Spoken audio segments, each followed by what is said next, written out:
Jed Collins in the flesh over the computer. How's it going, man? Oh, brother, I am so excited to be here. I look at kind of the Venn diagram of my passions. One obviously being sports, financial literacy, and entrepreneurialism. And Thomas, you and I have very similar Venn diagrams. So I think this Dude, conversation I, is going to go a lot of cool directions. I love that. There are very few people that fit in the center of all three of those. I'm happy to be included in the group with you. Um, You absolutely are. and super excited, everyone. For those of you that have jumped on, kind of same housekeeping items as usual. If you have a question, please drop it in the Q&A. Jed are going to probably spend the first, you know, 15, 25 minutes or so just kind of going through some conversational stuff. If you have any questions as we're getting into it or going through it, drop them in. We'll leave them for the end to kind of shoot them off at him machine gun style. But Jed, for those of you that don't know, former student athlete, NFL player. You were just talking before the call started. I didn't even know until I looked at your Wikipedia page. You play for the 2025 Super Bowl champs, The the Detroit pride. Lions. The Detroit Lions. And I do love that Wikipedia, man. Yeah, dude. That is a good go-to, solid go-to. I would recommend any students coming on here, the two things you should check out when you before you go sit down with somebody you don't know. LinkedIn and Wikipedia. Dude, it makes it a whole lot easier. And I'm just going to rip through the other kind of things I learned about you. Obviously, over our time, we got connected with Jed. He's the president of the Cougar Collective, which is the collective that supports Washington State student athletes, where he played football.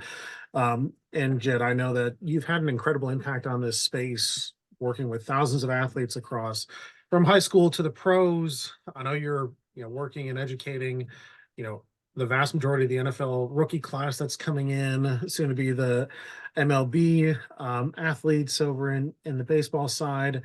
And I would say you are, one of the true finance education influencers specifically focused on athletes. And for those of you again that like we normally do this, we'll send over.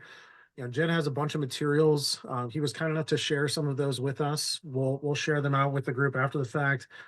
Highly recommend you give them a follow on LinkedIn, on Twitter, on all the socials. Because yeah, I mean, a lot of what you're putting out in this space, I think, is incredibly beneficial to a lot of the folks within this audience that are coming from the university and collective side, just to get a sense for how athletes are starting to think about how to manage their finances and some of the tools and you know tricks and different types of ways that they can more effectively do that. It's becoming a bigger issue by the day. This recent basketball transfer portal, if it's any indication, there's only going to be more and more money that's making its way to Yeah. the student athletes. But yeah, cannot thank you enough for taking the time. And I'll just kind of quickly start with, how did you get involved in NIL, and in particular with the Cougs? How did that all come to Yeah. be? Well, one, it is a culmination of my passions, like I mentioned on the onset, and truly, this feels like a big new problem, but in many elements, it's a new chapter to the same story. Professional athletes have been going through this wave and this kind of epiphany of the lack of financial education for decades.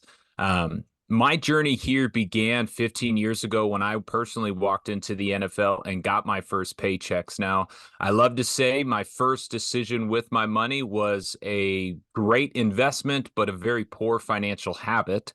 And it really woke me up. I took my first real game check from the league, playing with the Cleveland Browns, and I bought an engagement ring.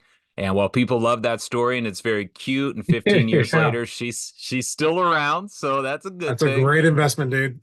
That's why it's the best investment. But the idea of making my money and spending my money alerted me to how little I understood this language of money, despite being an accounting major and having a business degree. So I'm a big journaler. One thing we're going to talk about is journaling. You'll see I am never very far from some pen and paper. But I wrote in 2008 that I wanted to come back and teach me, theoretically, the rookie class, because I was a rookie in 2008, this language of money.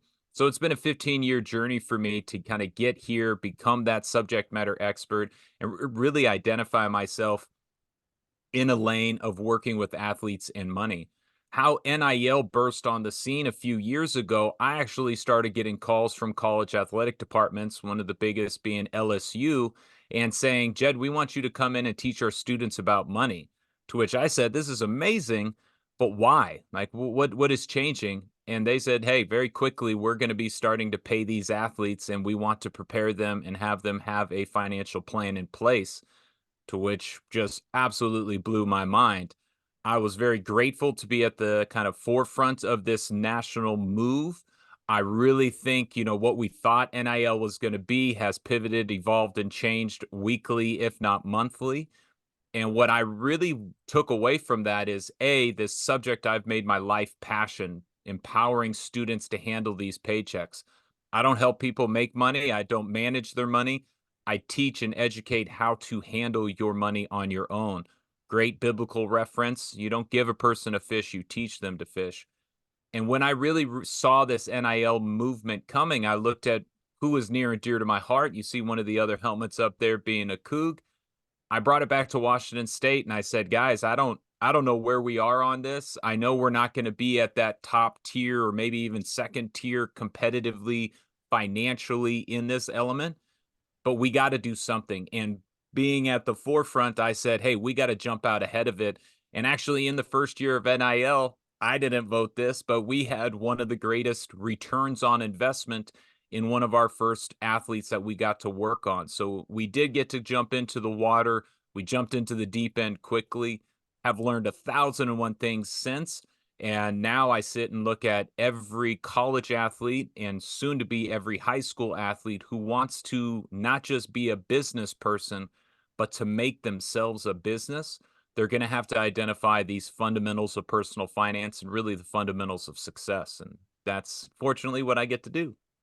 No, dude, it's incredible. And what you all have built there is very exciting. I think you're helping out that group of athletes more than a lot of folks that we get to work with. And it's been exciting to see. And I know the athletes at Washington State get some of that education and exposure that a lot of folks, a lot of the folks that we work with and work with 60, 70 collectives across the country, it's not, built into the board, if you will. How have you guys, and I'm asking this as kind of a leading question because I know the impact of it on the other side, but as you've started to weave a lot of that financial education into as you're passing deals to athletes and as you're making payments to them, like how has that affected the athletes to have not only the cash, but also a game plan for how to use that cash and manage their cash more effectively? I mean, it's everything. It's the idea that you are being handed an amazing opportunity, one that no athlete in history at that age has ever gotten a chance to capture. And as I mentioned, because I work with a lot of professional athletes, just because you are living the dream does not mean you have captured the dream. And so, one of the first declarations that I really try to get students, student athletes, and professional athletes to understand is this difference between rich and wealth and identifying. And Thomas, I'm going to flip it to you. If you were to give me a definition between rich and wealth, what would the difference for you be? Great question. My definition of rich would be probably having cash flow available. Wealth to me is like in a state. Like you have your balance sheet is much deeper than just the cash and cash Exactly. equivalence line. It's, you are diversified, have investments that, one thing isn't going to topple you. Like it would take yeah, a really bad couple of years for the wealth to disappear, where cash you can, I don't know, put it into Bitcoin or put it into, Yeah. something and it's gone. But I don't know. How did I do? That's That's well, it's excellent because you brought up the key element there. You said a couple of years to really take wealth away. Our definition of rich is you have money today. Every NFL player, a lot of these NIL athletes are rich in the moment. They're rich today. As you said, they have cash flow today. Wealthy is how many tomorrows you don't have to worry about money. And when that wealth turns into a year, 3, 5, 10 years, that's when you really see the shift. And so as a 20-year-old NIL athlete, I just got paid 100,000 $50,000 or $5,000, I really have to start to earmark, how do I want my money to work for me? And this is a mindset shift that we really work with a lot of students to develop. I like to call it the three types of ors. Are you a spendor, a savor, or an investor? No, if any English majors are out there, all three of those do not end in Yeah. OR, but it is a better marketing ploy. So we all are born into that spendor mindset. Some of us start to see the future 3, 6 months, or even a year ahead and start to save. But it's not until we enter that investor, that third mindset, where we're not just saving and protecting money, we're actually putting money at risk. And that risk is allowing us to make that money go to work for us. So it's really identifying some of our natural, some of our kind of parental, and some of our circumstantial connections and narratives to money, and then being able to ask ourselves, well, what do we ultimately want? If I'm an athlete today, I want to win a championship on the field, on the court, in my sport.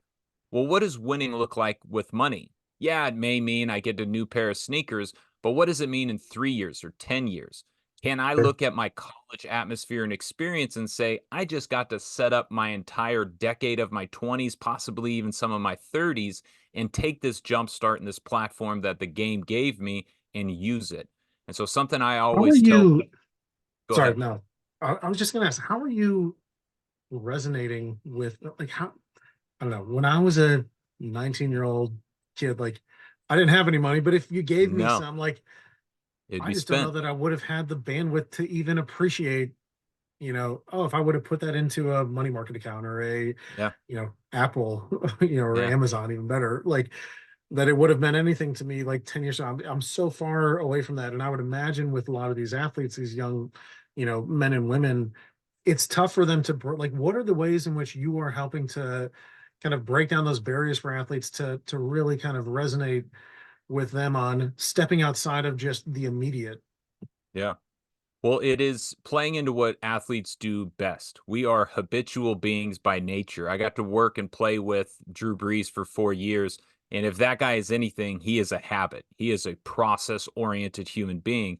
He actually was the first one to introduce me to the atomic habits and the power of habits, Sure. and really fundamentally what a habit is meant to do. And so, what I get to connect with athletes is, I want to show them, yes, you are going to get to enjoy today. You are young, you have a great opportunity. Do not let that pass you by. Have some fun. But what we want to do is be able to give them the boxes to check, the habits to form, and really the sequence of events that allows them to look at the next paycheck and the next 10 paychecks and confirm that they're both enjoying today as well as setting up for tomorrow. Sure. So this is why we really believe in that concept of employing your paycheck. Make your money go to work for you, meaning that first person you got to worry about is your future. Then you get to, be introduced to taxes, which we'll talk about here in a moment. Yeah. You We've got you a get whole to list of technical ones we want to get to you. yeah, you get to handle some of your subscriptions and your debts and your bills and your rent, and then you really get to identify, as long as my plan is taking care of these things, I get to enjoy today. It's no Sure. different than looking at, setting up for a season. If I go through training camp and I make sure my conditioning's in order, I know my playbook, and I have set Sure. these things up for success, come game time I get to have fun because I know I have a plan and have prepared myself to do that. So it's really getting those connections. How can I build stories? How can we tell them analogies to allow all the great skills that they already have translate into the world of money? And that is another pillar that I love to talk to student athletes in particular about, is you are going to be successful in anything you do in life if you take the habits you have for your game and translate them to the next thing. That transition is a massive void and a massive gap for a lot of athletes, but Sure. it's really building on those habits. I love it. And I would say for those of you that are out there, and for anyone that's going to listen to this thing, when we post it out, Jed, more than anyone that we've seen, has a way to connect with the athletes. And we see it actually translating into the real financial, side of things with our product. We can get a sense for how athletes are spending and saving, and obviously the inflows and outflows. And yeah, I mean, Jed, to your credit, I Dude, will. I don't know how you're doing it, but you're I finding love a way that to connect with comment. these And athletes. it's I got to just deliver to, again, with the NFL Players Association, a room full of 100 players, and I come off the stage and some of the people come up to me and say, "Man, these guys, they were so locked in. There were Yeah, four other speakers. Why were they so paying?" I say, well, number one, I'm a former, so I get sure. that instant credibility and validation. But number two, it's the greatest skill I have developed is, stirs from my sister. My sister has special needs. My sister has always been somebody I've had to consciously communicate with, asking questions, leading her and guiding her. And that connection is what I get to do when I go into a room full of a team of 10 or a team of 100. I get to look at it and I say, this isn't about Jed. I'm no smarter than anyone in here. I'm a fullback, for crying out loud.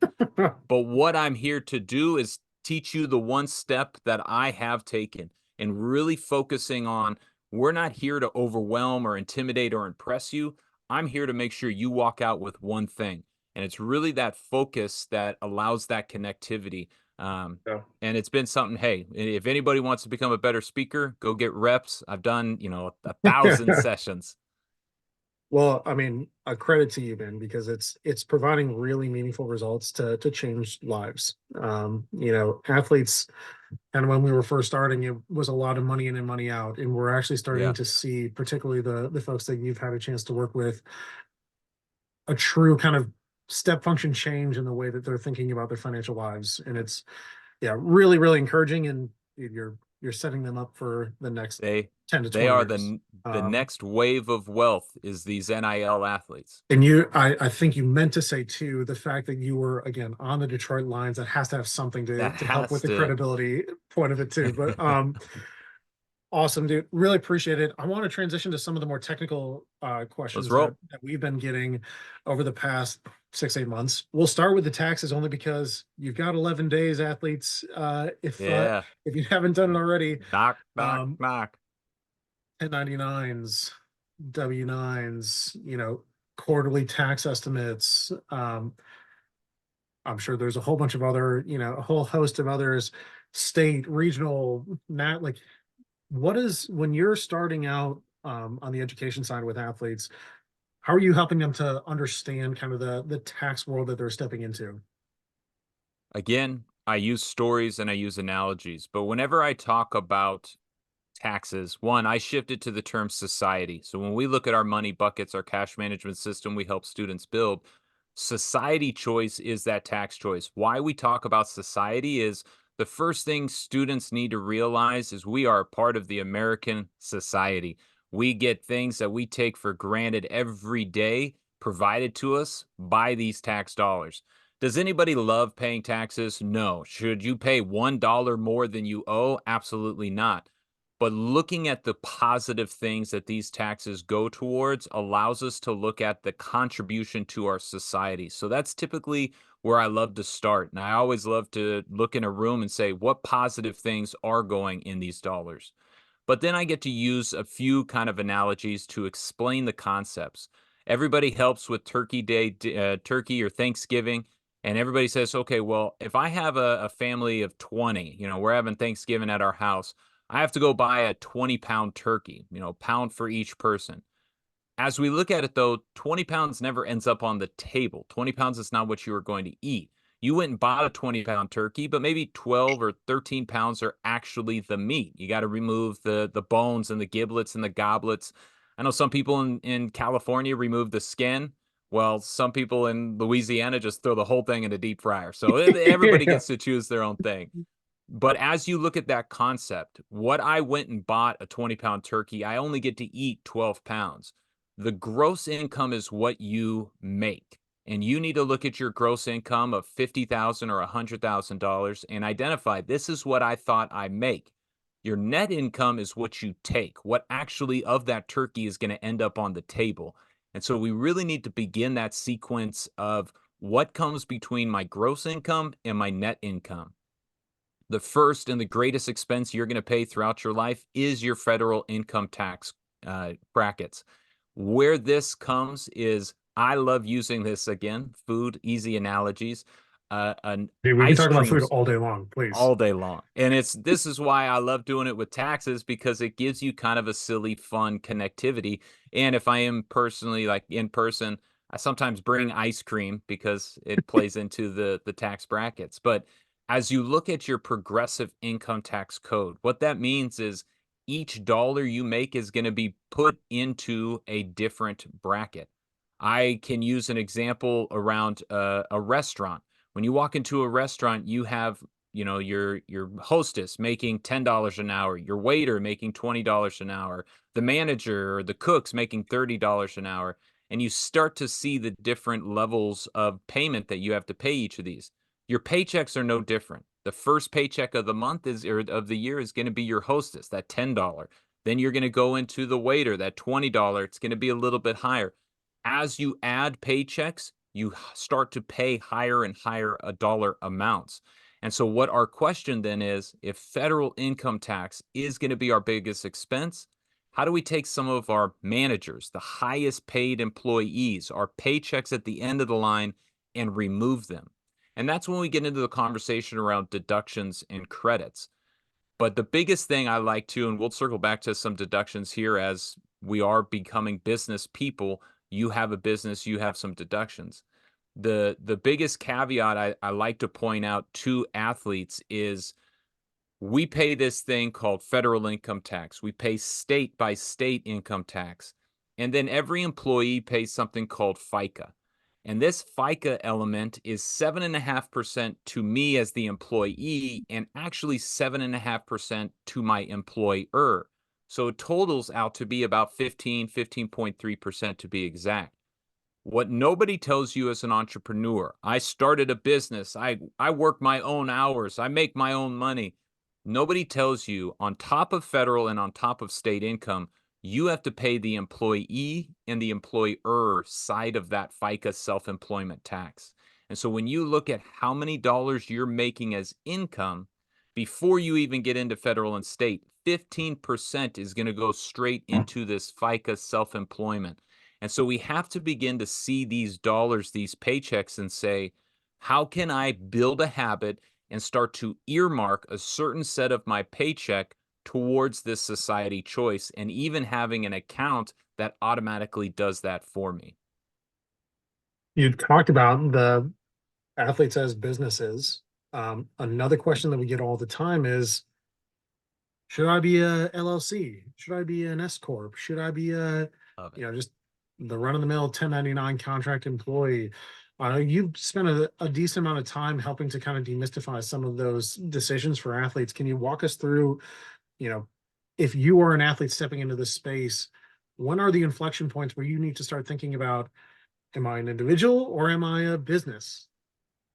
So I look at the LLC decision and choice today, and I say, there's really no reason not to do it. Why we're going to look at an LLC, a limited liability company. We are looking to establish ourselves as a credible business. And the first benefit an LLC gives you is those three letters behind the name of your company. It could be Jedediah Collins LLC, it could be Basepath LLC, it could be whatever you want it to be called. But looking at something differently with that LLC designation with it allows you to step out and say, I'm a college athlete. You see me as a student, but I'm a business. And you can tell because I've created an entity, created a profile that says, I am thinking about this differently than just some one off deals. So, the first and biggest, if you want to step out as an athlete, be confident this is a business for you and you want to tell people proudly, that's going to be why you formed that LLC. The And it's other super earmark, hard and expensive, right? no, gosh, that is what is so amazing, especially with today with online resources. Setting up an LLC can be as costly as $200, maybe even less, depending on what state you're in. But you can say, California is going to be the highest at about $1,000 a year, but $200 to $500, you can set up an LLC and then just have to annually renew it. The biggest credibility of why people start LLCs is to limit their liability, the personal liability. Why I don't want to just be Jed Collins doing business and I'm Jed Collins LLC is because I remove the individual liability. I can remove my home, my car, my other income, my assets, all outside of what the business entity is. I'm not saying every athlete's going to go out and say some things and do some things, but you need to get insurance. But the first insurance policy is this LLC. I'm removing my personal assets. A big clarification here is that an LLC is not a tax election. Does it provide you tax benefits? Yes, because you are a business now. You're going to be able to see the business deductions. Caveat here, a traditional employee gets paid, gets taxed, and then gets to go spend money.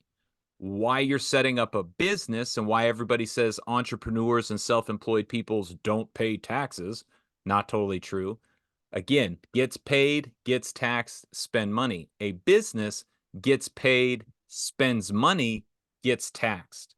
So Right. that is the massive difference in sequence as you do start to set up this company. And as you mentioned, it is simple and it is a flexible entity to set up LLCs. If I'm just going to be a sole member, if I'm going to have some partners, as you look at what you want to do with it, it is very customizable to be as easy or as comprehensive as you want it to be. And as I mean, going back to the tax piece, that deduction portion of this is actually pretty important. And I think that's of all the blind spots that are out there for athletes, that feels like one of the lower hanging fruits that are out there of just understanding, you know, athletes, if you are traveling to somewhere, purchasing something, you have an expense related to the work that you're doing for a collective or a brand or whatever, those are things that you can, you spend the money and then you pay the taxes. Those are can be pretty significant, you know, tax Very. benefits to take advantage of. And so you look at, let's say I made $100,000 of income. I'm going to take my standard deduction. I'm going to contribute to some retirement accounts. Let's take those off the table. But anything you put money into to run your business, I love to show people the haircut. I'm a professional speaker. I got to go get a haircut. That is now a business deduction. I have to travel to these events, business deduction. You have to eat on these trips, business deduction. When you are starting up, those LLC costs I was talking about, business deduction. I got to go get a ring light and something to set it in, business deduction, because I'm going to create content. I'm an athlete, and these people want to. I can go do therapy and treatment, training, all those kinds of things. If I want some education, if it is going towards me earning more money in my business, I get to deduct it as a business expense. And there's another one called qualified business, QBI, that is about 20% of your income. That's a whole nother avenue to talk to a CPA about. But this is why you want that separate LLC with a separate bank account connected to it. Now, as I mentioned earlier, LLC is not going to be your tax election. An LLC is called a pass-through entity, which just means you're getting paid, it passes through the LLC directly to you as an individual. Thomas, you mentioned a lot of students today are saying, well, it's, $500 to do an LLC. I hear these S corps are a really neat idea. What is this S corp designation? And everybody says, oh, it's cool. You don't have to pay taxes. Pause. Think about that. That is never going to be the case. Right. People say in an LLC, you can pay no taxes because you deducted all of your income, but then you also don't have any money to live on. So you got to measure how much of a deduction do I want based on how much do I want to live. When I would start to look at an S Corp election, LLC is not your tax election. You are a pass-through individual entity. An S Corp is a tax election. What the biggest advantage to an S Corp is going to be is that they have salary and distributions. So as you look at it legally, you make a certain amount of money as a business. You have to have a competitive salary for somebody in your position be paid to you. On that income, you're going to have to pay federal, state, and that FICA self-employed tax that we were talking about. But here is the catch to an S Corp. Let's say I made that $100,000. 50,000 I paid to myself as a salary. I have to pay the FICA. The other 50,000 comes out as a distribution, and it does not have to pay the self-employment tax, the 15% FICA. That is where the S corp designation becomes a consideration. If I'm paying $50,000, that's $7,000 of Right. taxes in self-employment taxes I can save. When this becomes a true question, I would say, just again, round numbers. This is not advice. This is just education. Around $100,000 of income in my business is when I would sit down and start talking to a CPA about taking that S corp election, separating my salary and separating distributions, and seeing if I can save money. Why the 100,000 is a good earmark is because it is going to cost more to have an S corp, both from a CPA Sure. perspective as well as setting it up. So if that's a $2,000 to $3,000 to $4,000 investment, that's why you want to have enough income to make that election. There are some other caveats to S corps and LLCs, but for NIL athletes, that is the biggest one. I have a bigger income. I can separate it into two payments and skip out on that self-employment tax. Yeah, and that is saving athletes tens of thousands of dollars in some cases. It can be really, really meaningful if you're doing it right. And if you have a good CPA, which I've heard you use this term now a couple of times, a CPA, can you tell us what a CPA is? And in the broader context of, I've heard you use this before, and quite frankly, I'm stealing it. The A team. A What team. is the A team? How does an athlete set up their A team? So I sit down with athletes and I have them write out two lists of names. The first list is who else is on this journey with you that you are going to support. That's going to be mom, dad, brother, sister, niece, nephew. Who else is going to partake in your success? The other list is who else is on this journey with you that's going to help you capture this dream. Again, you're living the dream. You haven't captured it yet. That's how we're going to build a plan to go do. So as I look at this A team, that's going to be, and typically, a lot of people first get introduced to their agent. Their agent is the person that's going to help them make money. Then you get introduced to an advisor or an accountant next. Let's go with the advisor first. So I got introduced to an advisor. They don't make me money. They help me manage and invest my money.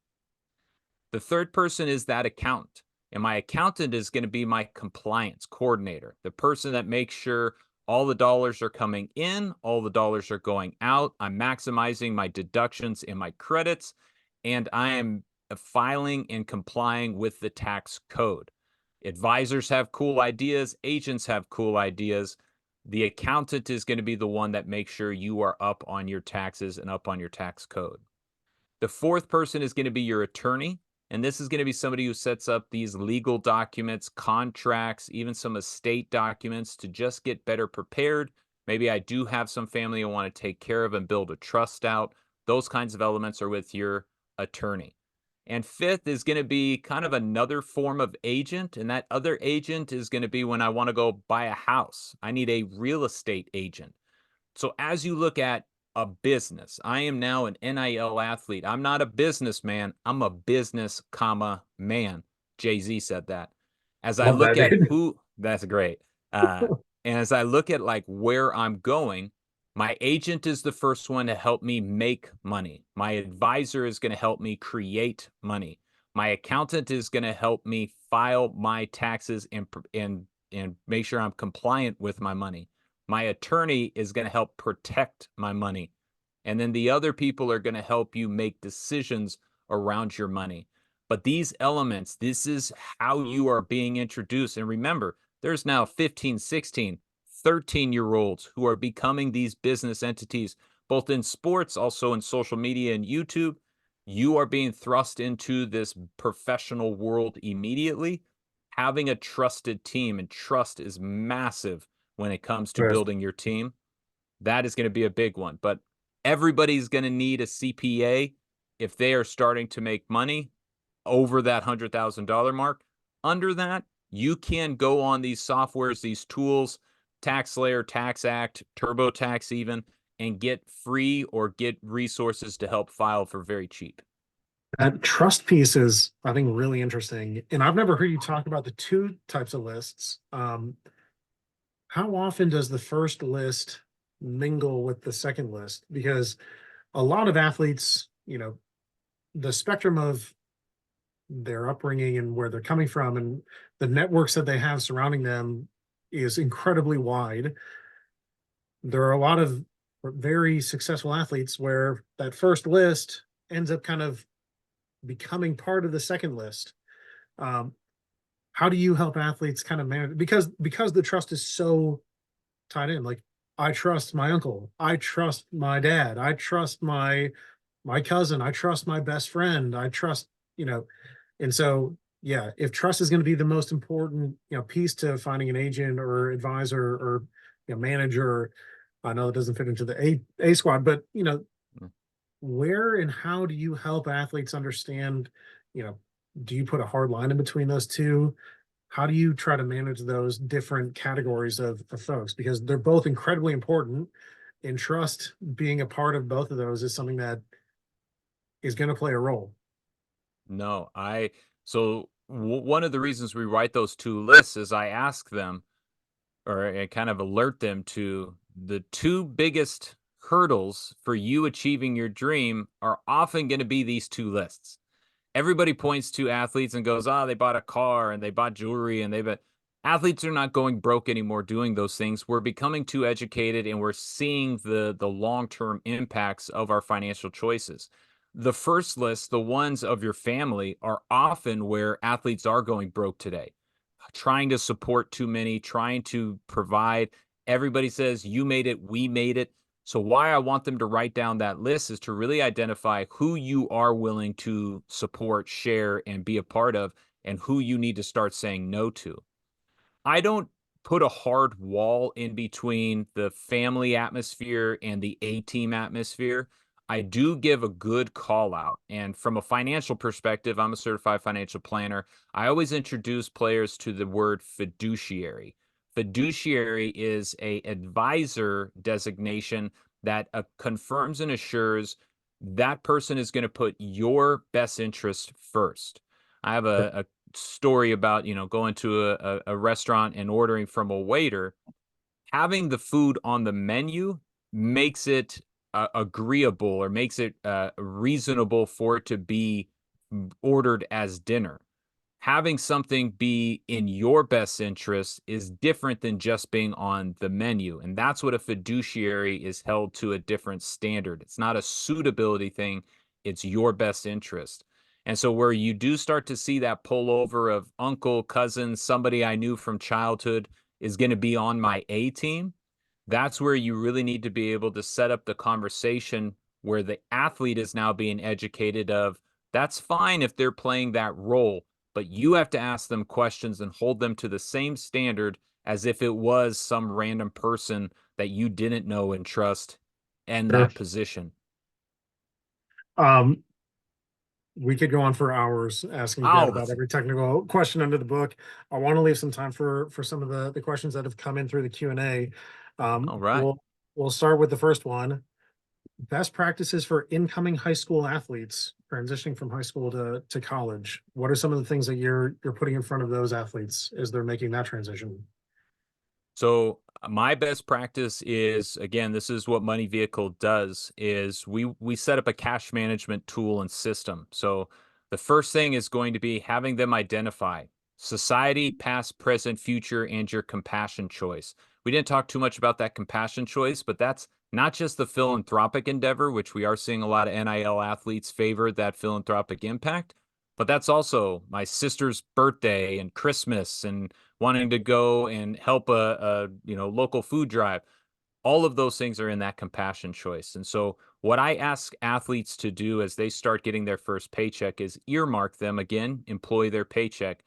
About 25% is going to go to society. So that's a quarter right out the gate. Your past choices is going to be about 30%. That's your rent, that's your debt, that's your bills. Then you look at your day to day living. That's going to be another 30% or so as you identify how you want to spend on a day to day basis. Past, present, we get to the future bucket. And that future bucket is going to be saving and investing. And we identify saving is protecting, investing is putting money at risk. So, really knowing where you are there. I love athletes today. I love young students today who are really emphasizing, I want to invest in future me. My famous and a great financial literacy quote, I made a dollar, I saved a dime. I made a dollar, I saved a dime. If you made a dollar, that means 10 cents is going. If you made $100,000, that means $10,000 is going to that future choice. Last is that compassion choice. And I only ask to start with a penny, 1% of this bucket going to something or someone outside of yourself. So as I work with a Well college done. athlete walking in, doesn't matter if it's 10,000, 100,000, or as I work with professional athletes, $1 million. I can place every one of their dollars into one of those 5 buckets and allowing them to see the percentages and allowing them to understand I control this. I want to put 15%, not 10% into my future. Great. You got to pull it from one of Right. the other buckets. Which bucket are you going to pull it from? And then sitting them down and seeing what accounts do you need? You need an individual checking account and you need an LLC checking account. You need a savings account, possibly 2 savings accounts. And those are financial institutions. The other piece is, and we haven't talked anything about this, is why you need ours, credit. Every one of your student athletes must go get a credit card today. That is the polar opposite advice you've heard for 30 years. But if you want your financial reputation to start being more of a positive advantage in your life, you got to start playing the credit game. So, educating them and empowering them to not just get the credit card, but to build the habits to connect them to their bank accounts and make sure that they're paid off and used wisely is going to be a massive impact. The other 2 accounts that we help them set up is going to be a brokerage account, not necessarily to invest, but to be able to control bigger paychecks. I don't have NFL players deposit their paycheck into a checking account. They deposit it into a brokerage account and then put their lifestyle into that bank.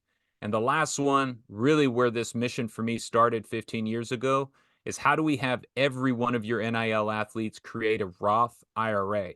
Not enough time to go through the benefits of that, but those are the 5 accounts and the 5 money buckets that we really try to emphasize a student get their plan set up with. I read a book way back when called The Slight Edge, and it showed there was Love in it. it a graph that showed if you max out a Roth starting at 18 versus starting, I think, at like 24, there was a multi-million dollar difference when you Yep. get to age like 55.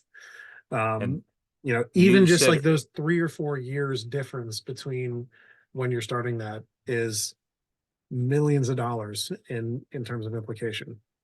you said earlier, how are you getting student athletes today to buy into this process to really it's through this education, it's through this knowledge. If you asked 1,000 Americans, how comfortable and confident are you with your money? You're going to get a very poor percentage of people who say, "Oh, I'm going to be able to retire and I live comfortably Right. and I'm you as an NIL athlete have the greatest opportunity and advantage of any investor in the world, and that's the idea of time. And Thomas, you just hit on it. 4 years is a massive difference. 10 years is a game changer. And so if you can get them to start today, 10% of every paycheck goes into a Roth IRA, they're going to be set up for not just a really fun time in their college years, but the rest of their life. Right. That leads right into the next one, and this is coming from a collective. Jed, do you do education specifically for collectives? And if so, how do we engage with you? I absolutely do. I again look at my passions of athletes, public speaking, financial literacy. This is what I love to do. I work with very closely with a few athletic departments, collectives. I love working with them because they are helping Yeah. create an income stream for these athletes. I want to help them manage it. They're ground So zero for they money are to athletes. and I've worked with some athletes. How can I be a part of setting up these systems? This is you are part of our NIL collective. I'm, with whichever group. Here is how we're going to set you up. We're going to make sure and confirm you have these accounts, and we're going to help you set your percentages and automatically direct those dollars. So I love Yeah. working in person. I would come to a campus and deliver to a team and to an athletic department or a group of students. So yes, my Yeah. website is yourmoneyvehicle.com. Reach out, Jed at yourmoneyvehicle.com. Would love to talk about how I can help. And allow me to brag on you for a moment too. I mean, Jed offers, at least for collectives, far more than just the education for the athletes. He's the president of a collective that is, yeah, doing some really exciting things within this space. For being the What little guys, a lot of what people are I know. copying what we're I know. doing. Well, you said early on, like, I don't even know if we're going to be a tier one or tier two. I mean, the types of traction and success that you all have had rivals, some of the best ones out there. So Mhm. yeah, even if you're just looking to talk to Jed about, what are the things that they've been able to do and execute from a collective management perspective. But certainly I would say, again, we've seen the results in real time through, just understanding how the athletes' finances look through our wallet app and some of the other tools that we've provided to the athletes. Like, there is a meaningful difference between what a lot of these Washington State athletes are doing with their money versus some of the others that are out there. So highly encourage, anyone who's out there who's thinking about how to get some of these. And I know this is something that it's not in the Q&A, but I hear all the time from our collective partners is, and really it's more the collective donors who are saying, okay, if I'm going to cut you a seven-figure check to pay out to athletes, what are you doing to What's your protect plan? that money for those athletes? And if the collective doesn't have a great answer, it's typically come back to me when you do. Yeah. So, I would say Jed is the front lines of having the right response to those kind of questions that are coming from, the donors, and certainly the folks that are trying to put their athletes in the best position to succeed in life, not And just in the next 4 years. the only addition I would put into that is I am not an advisor. I am not affiliated with a financial institution. Right. I'm never going to ask the athlete to put their money in something for me or sell them anything. I'm an educator, and that's really what I love and what I am most proud of with the professional athletes. Why they trust me and why these associations are bringing me in is because I'm just there to do that. I'm not looking for clients. I only work with students. Last question that we've got. Where do you see the crossover happening between content creator economy and pay for play NIL? I don't really know what that exactly means, but hopefully it means something to you. So I look at it as what we originally thought NIL was going to be is Olivia, down at LSU. She has a Sure, tremendous following and it's content creator. I want to pay you to be the face of my product because of your following. We sure. quickly saw it shift to more of this. No, you're the left tackle of my football team. I don't really care if you Right. have any social media following. You're the I'm DB, gonna dude. you You want to yeah, be the you DB, trust me. yeah, you're the guy.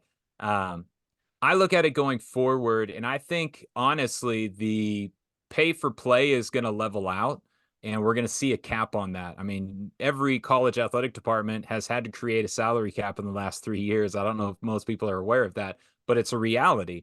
My right guard is going to get paid X percent of however much we have. This is just the truth of what we're seeing. I look at the investment dollars on the return on investment. I do see a cap on how much schools are going to be able to afford to just pile in of you play the position I need. The upside and the kind of limitless nature here is building your brand, having the confidence to say, I'm Jedediah Collins. I want you to know me as Jed the football guy, but Jed the finance guy. If you want to follow me on social media, I'm the fullback of finance. So, where you look at this kind of creator economy, this YouTube phenomenon that's been going on for 20 years, this is where the creative athletes. I got to talk to a Division 3 player about a week or two ago, Jack Betts, who is crushing it. And he's Yeah, like, dude, nobody, killing it. I'm D3. Like nobody knows why. He's a hustler. He's authentic to his brand and his nature. And he understands his message that he wants to be connected to. And beyond his playing days, he will have avenues open up. why I start with athletes in this be a pro mindset, one of the workshops I get to deliver, confidence, trust, and value. The first part is confidence. What do you want to be known as? What is your identity and your brand? So I look at that creator mindset, the journaler, the one who has a message. How can you package it? How can you frame it? And then how can it lead you to that transition to a career beyond your game? I'm really excited about this modern day athlete. I think the Golden State Warriors changed the game. The fact that a few of them are going to become billionaires, it really awakened the athlete culture to make a lot of money on in the game, be rich from your game, build wealth beyond the game. And we're going to see it happen here. You know, Michael Jordan did it first, but there's Right. a whole lot of others coming after him. I love it, man. Thank you so much for Hey, taking the time thank you. and sharing what is, incredibly valuable advice. And if those of you haven't had the chance to connect with Jed, to get him involved with your athletes, cannot recommend it highly enough. We've seen the results in real time. And if you couldn't tell from the passion that's coming out of the call, he's all in on trying to help to support athletes. And I love what you said. You're an educator.